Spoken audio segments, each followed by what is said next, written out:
partout dans le monde. Na sengi na bino boko tabo la émission o na yeli bino na mokolo ya lelo.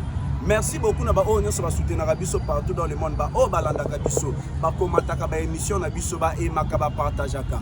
Na pesi bino mbote na sengi pe bobo sana te ko s'abonner na ba chaîne na bino oyo toyela ka bino ba information ya bosolo. O toyela ka bino ba information ezate ke muto azotinda biso corrompre biso bolobela biso bo sala boy bobo mba vérité non nous on n'est pas comme ça. Biso toza bato toyaka kolobela peuple toza bato toyaka ko dénoncer bato yo bazali ko sala ba pratique ya mabe en République démocratique du Congo. Alors merci beaucoup na sengi vraiment émission ya mokolo ya lelo bo consommer yango ndenge ezo sengeli.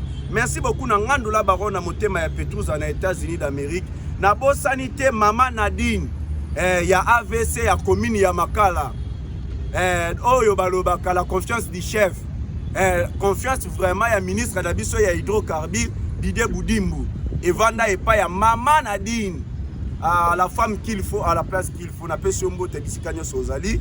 Merci beaucoup sans plus tarder na koti na dossier mako ya intoxication ya diabolisation oyo bazali koloba par-ci par-là na ye kotali sabino kezali lokuta bolanda batuana te. Même Papé Tshisekedi Ouamulumba que son âme repose en paix à l'Obaki. Il dépêche au pouvoir, il n'y aura pas l'opposition. Maintenant, Sikoyo, champ de bataille, il y a soi-disant opposition. Oh, Bami Bengaka. Et comment on a Lukuta? Comment se fait-il notre pays? Totika jamais cause dans l'avion présidentiel, tandis que Tozan Amboka Mokezana Bankita Ebele.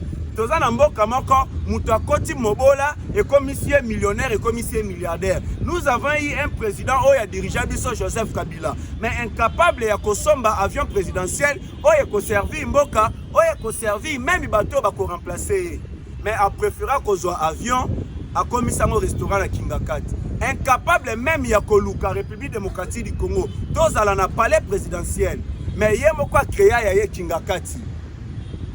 Félix a continué à Bokonzi. Avion présidentiel les athées. Azo sala ba voyage, azo loué ba avion.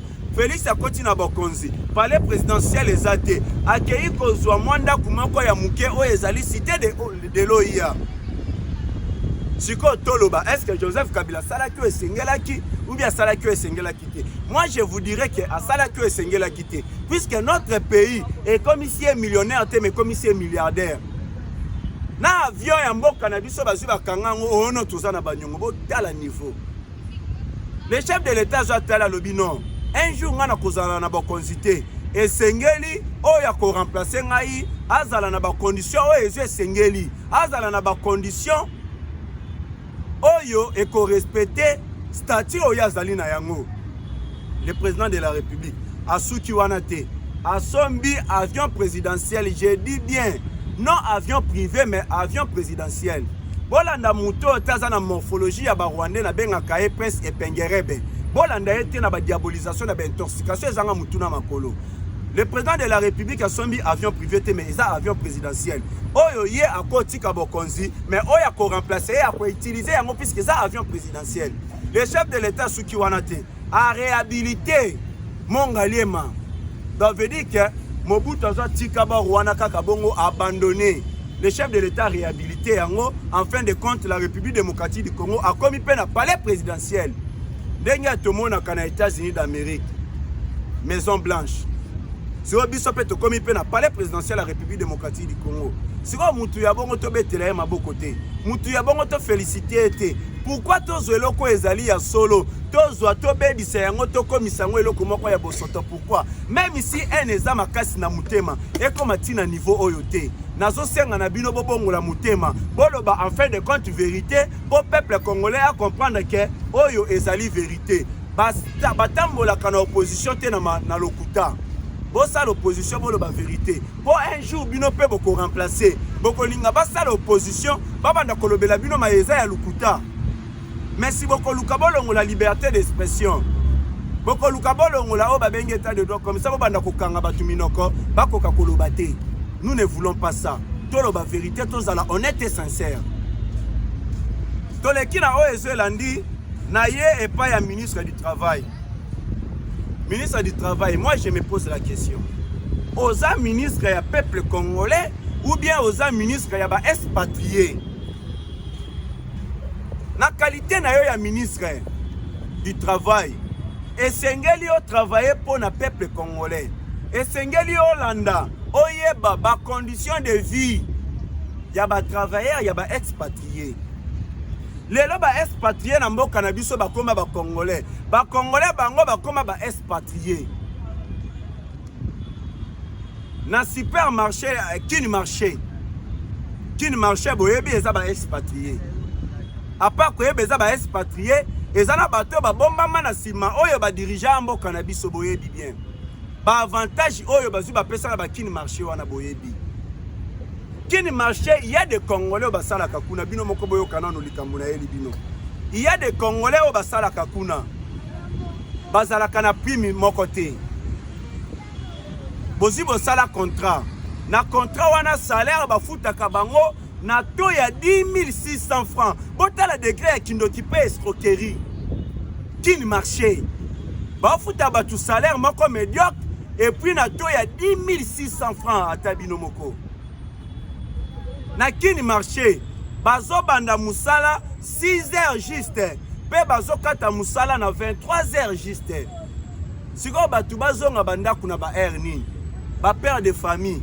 Ba vanda batala bana. Ba solola na bana. Asolola na mwasi. Nyonso na bosala ngona heure nini. Po ala la heure nini ala muka heure nini. Bo bandi de 6 heures juste à 23 heures juste. Le bazu bakangi musala. Wana ezali kozala na kiboumbu. Wana ezali kozala na ki esclavage. Mais jamais bakoki kokomisa ba congolais ba esclave na mboka o ezali ya bango. Pe selon ba source ba information on a zui ba expatrié wana ya Kin marché ba pesa ministre du travail na biso il paraîtrait ndenge na yoki. Il paraîtrait ba pesa ministre du travail na biso Jeep ba pesa même na lupangu. Nyonso wana po akanga munoko akoka kolande la condition de vie ya ba congolais ba sala kana ba Kin marché wana te ata bino moko. Tolobo tolobate. Ata soki na lobi na bimi mutu mabe. Soki na dénoncé na bimi mutu mabe. Ou soit ba kolobeza règlement de compte na ministre du travail. Néanmoins na 5 ministre du travail. Oza ministre non ya ba expatrié mais ministre ba congolais. Banda ko sala musala na yo. Ba expatrié nyonso. Ba bongisa ba condition de vie. Ba salaire ya ba agent na bango nyonso ya ba travailleur na bango ebonga. Sinon cette fois-ci on a président Waza des pères et des mères.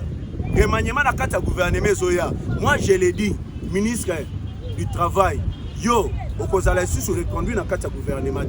Puisque Zoya kisi biso que tu es facile à corrompre, incapable ya ko défendre peuple oyo, bazu basali le poko comme ministre, incapable ya ko défendre peuple oyo, yo oza censé ya ko travailler pour l'intérêt na bango.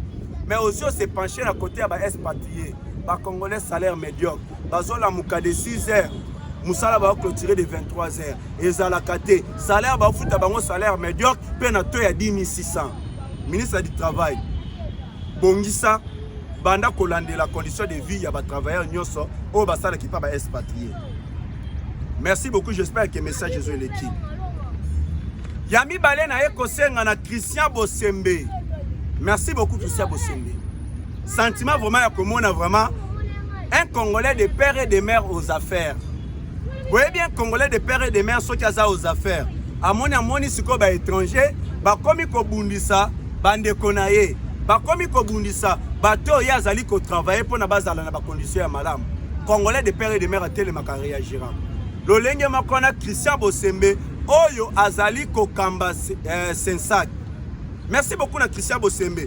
La décision oyo zui, le Sensak ordonne la coupure du signal audiovisuel rwandaise émettant en République démocratique du Congo sur le bouquet Canal Plus pour une durée de 90 jours, renouvelable selon l'évolution de la situation. Tant que Bissona Rwanda, parce que le chef de l'État qui est dans le sommet, tant que c'est Rwanda, c'est Paul Kagame qui est en train de soutenir les rebelles du M23. Donc, le discours de ce chef de l'État, Salaka. Rwanda kataka signalé les kakunate. Maintenant biso to vanda to landaka maena bangwa buzo ba ebando le kana bana ina biso. Christian Bosembe za katiango pona 90 jours. Siko pona ba renouveler yango et kosenga siko situation sécuritaire, évolution entre biso na Rwanda ndenge kozala. Mais ceux qui ont continué toujours ko kenena ndenga mabe yebake et vous allez toujours suspendu bongo. Merci beaucoup na Christian Bosembelo lenge ozali kosala musala malam. Pena zo senga na ba kongomane de père et de mère. Ba oyo bazali na Goma. Merci beaucoup na ndenge bozi botelemi. Boye ba yango ba liberaka peuple te. Soki bomoni batu baye ba ebisi bino, ba liberaka peuple bazali kokosa bino. Ba liberaka peuple te mais peuple ye moko se liberaka. Ba liberaka peuple te ba kosa bino te. Eza peuple ye moko se liberaka. Nde bozi bomoni bande kona biso ba congolais de père et de mère na niveau ya Goma. Ba telemi balobi non na MONUSCO. Non na force EAC armée kenien. Bazui ba telemi M23. Ba telemeli même na ba Rwandais o bazalaka kuna na Goma. Parce que ce sont des Rwandais. Oyo baya na mboka na biso balata casquette étiquette ya Banyamulenge. Bangonde bazali ko travailler na ba rebelle du tout Rwandais o baza ko boma ba congolais na est. Bande kona biso ya Goma bazui ba telemi. Mais mawe je salingai. Il y a eu des morts. Oyo bazui ba kufi à cause ya MONUSCO. Babomi bango la MONUSCO aza bomi ba congolais na mboka na bango et ça continue toujours à augmenter bilan babomi sur des congolais. Nous avons MONUSCO et na mboka na biso pendant plus de 20 ans. To pesa siko bilan ya MONUSCO en République démocratique du Congo basalini. MONUSCO bazana mbongo moko colossal.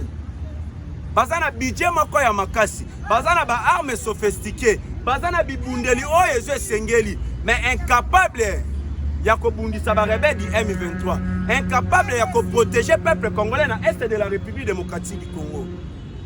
Siko to regarder bango pona nini. MONUSCO bazana armée, il y a plus de 10 000 casques bleus. Mais bazo trouver le peuple congolais solution na STT. Siko to regarder par bango pona nini. En même temps, MONUSCO en train de collaborer avec des rebelles. Oyo bango bazali censé combattre pour sécuriser la population congolaise. Siko bo mituna siko to regarder MONUSCO pona nini. Yango population ba telemi balobi MONUSCO akende. Batali force à EAC armée kenien. Banda baya atangungi ya pamba bazobo mate. Banda baya ba koma ko collaborer. Na ba rebelle pe bango baza censé combattre.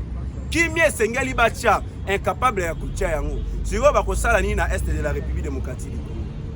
Ndebo moni bande kuna biso ya Goma. Ba telemi basengi MONUSCO na force régionale ya EAC armée kenien et Kenya.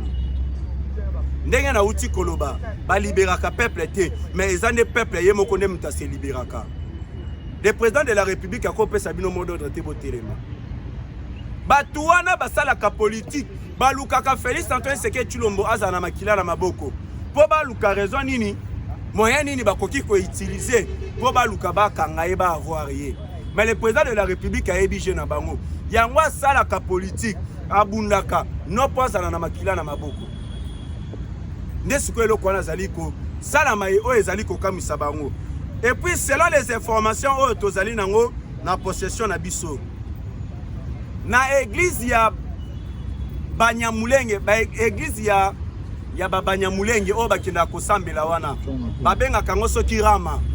Église wana ezalaka na Goma. Ba Kongomane bazu batali non. Nous avons des Rwandais oyo balata étiquette ya Banyamulenge. Mais bazali ko travailler na ba rebelle. Ba sali marche, ba koti na kati ya église wana ba saccager yango. Ba panzi yango. On ne peut pas être en bonne relation na bato bazali ko boma biso. Ba panzi église wana. Siko eloko kamusi biso balandi na ngai ba Kongomane partout dans le monde. Boyo kabino moko révélation na ye na yango. Bazo panzi église wana ba moni mwa dali moko basu ba betana ba trouver ngo suspect. Babandi ko buka dali wana. Bazali bazo bazo chimbola. Balembi me na kolemba balobi ah. Eloko boye to monya ngo un peu suspect to continuer. Batumboli bayo mona même ba caro na se wana. Batumboli ba moni yango na écart ya 2 mètres. Ba continuer ko tumbola ba moni ba arme na kati wana je vous dis ba arme. Dans les Banyamulenge na kati ya église ba sala mwa dali mwana ni moko ba kundana bango ba arme na kati ya église Rama wana. Bo les Banyamulenge bakina ko sabila tabo botala binomo. Ça sert à quoi? To garder ba Rwanda na mboka na biso mais tandis que tozali na guerre na Rwanda. Toza na relation malamu na Rwanda te to garder bango ponani. ngana kosenga tous les Rwandais oyo bazali en République démocratique du Congo lokola biso toza à bon terme na mboka na bino te bino ba Rwandais bozonga na mboka na bino. Nous ne voulons pas de Rwandais en République démocratique du Congo. Et nous demandons aussi des Congolais qui sont au Rwanda, parce que ce sont ces Rwandais en train de massacrer le peuple congolais. L'étiquette est M23. Peu Bazali soutenir les rebelles wana M23. Bazali soutenir Paul Kagame. Toka ta relation na Rwanda wana bazo. Toye sikwa na Monisco. Bino moko botala peuple congolais. Bazu ba telemi balobi bakotika lisusu tamo côté. Na niveau ya Olanda bino moko pourquoi tozo beta c'était Monisco sengela kende na Kanyarushinya la population babare mutuka moko ya Monisco e utaki na niveau ya Ruchuru babare yango na kati wana Monisco na ba munition azokende ko renforcer ba rebelle ba Rwandais wana. Bota la bino moko. Siko population baza na raison te ya koloba Monisco akende. Je dis bien na Kanyarushinya la population ba telemi ba bare mituka ya Monisco. E uti ruchu eye kuna. E memi ba arme e kende ko renforcer ba rebelle ya ba Rwandais wana. Siko ça sert à quoi de garder la Monisco? Na est de la République démocratique du Congo. Car la Monisco a yaki pour renforcer la sécurité zala, ba Congolais ba kufa, pour ba continuer toujours copier ba richesse yambo cannabis au Congo. Na moni batu ya PPRD ils ont dit ceci. Kabila na 2009-2012, balonga ki ba M23.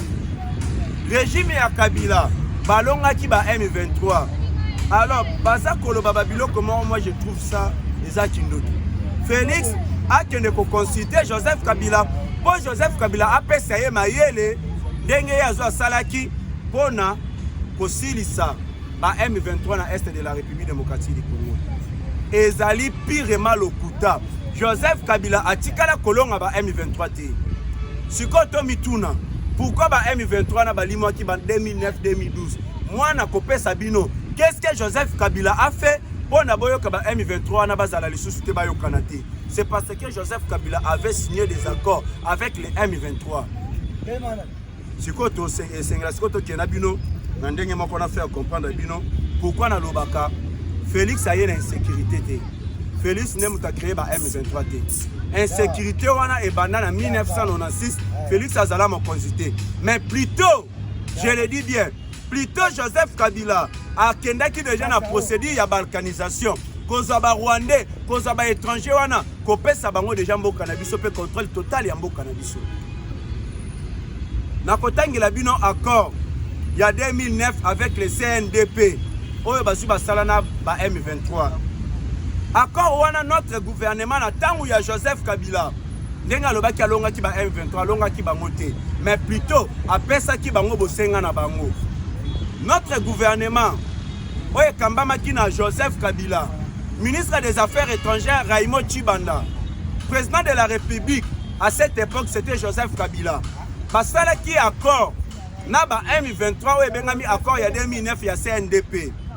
Gouvernement Andimaki, Kopesa 43% des postes de commandement militaire au Nord Kivu et 39% des postes de commandement militaire de Sud Kivu. Na seule tribu tout Rwandais. Bosoyoka entre Félix na Joseph Kabila na ngwa trahi mboka. Pour Kabila Zandimi apesa 43% ya poste de commandement militaire ya Nord Kivu, pe 39% ya poste de commandement militaire ya Sud Kivu na seule tribu moko tout Rwandais nde mutu bazwaki ba commandement na yango nyonso. Siko toloba nani ngwa trahi mboka. Nani ngwa akendaki na procédure ya balkanisation. Joseph Kabila andimaki na nzela ya gouvernement na ye. Le gouvernement a accepté la création d'une nouvelle police de frontières sous le commandement du M23 afin de les protéger. Donc le gouvernement attend à Joseph Kabila. Oye signamaki na signature à Raymond Tshibanda oye azalaki ministre des Affaires étrangères na mo konzinaye Joseph Kabila. Bazi bandimaki bandimaki la création d'une nouvelle police des frontières sous le commandement du M23 afin de les protéger. Si vous avez trahira Kimbo, on est en train de vous mentir. Tolobo Tolobate.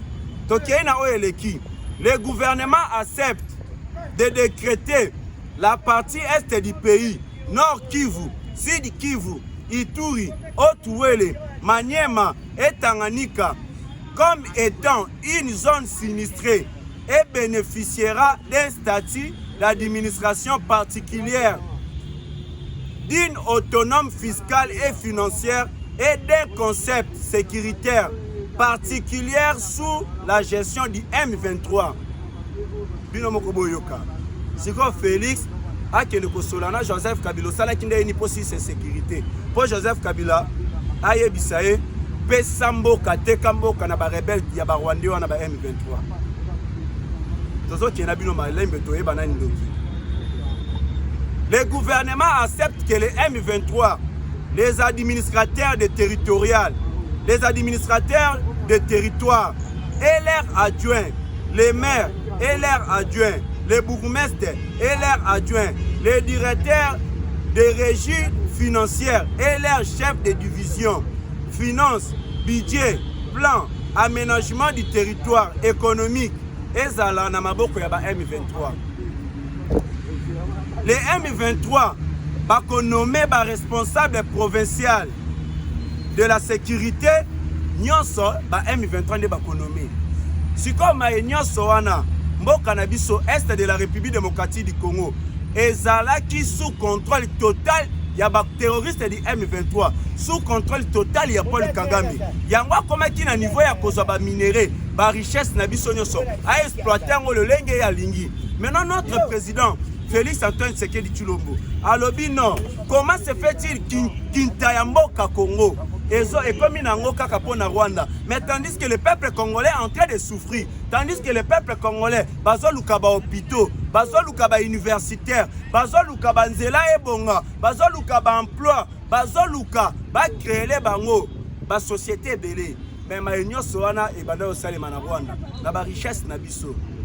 Président de la République atali non azua boyi yango. Et les chefs de l'État na niveau ya Burundi alobi ba congolais ba koki jamais kondima attend 1 centimètre ya mboka na bango ekende na Rwanda, jamais.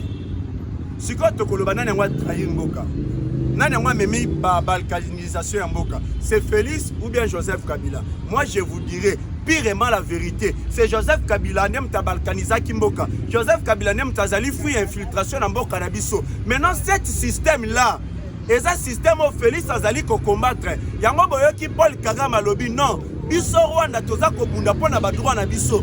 Droit nini azali kolobela. Et ça droit au Joseph Kabila pesa e bango na Congo. Siko tolo baki. Ngana lobaka to soutenir Félix. Non. Po afuta kangai non. Ngai chef de l'État futa ngate. Je suis pas accrédité na présidence de la République.